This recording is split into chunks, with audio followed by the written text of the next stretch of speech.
اللهم لا مانع لما اعطيت ولا معطي لما منعت ولا ينفع ذا الجد منك الجد۔ اللہ کے نبی صلی اللہ علیہ وسلم ہر فرض نماز کے بعد آپ اس دعا کا اہتمام کیا کرتے تھے، اس دعا کو پڑھا کرتے تھے۔ اس دعا کے ترجمے پر غور کریں۔ اللہم لا مانع لما اعطیت، کہ اللہ رب العالمین اگر کسی کو کوئی چیز عطا کرنا چاہے، کوئی چیز اللہ رب العالمین کسی کو دینا چاہے تو کوئی بھی اس چیز کو چھین نہیں سکتا ہے، روک نہیں سکتا ہے۔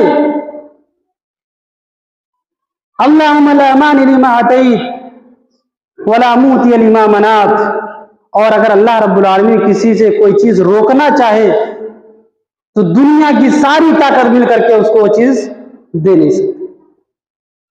اس دعا کے اندر اللہ کے نبی صلی اللہ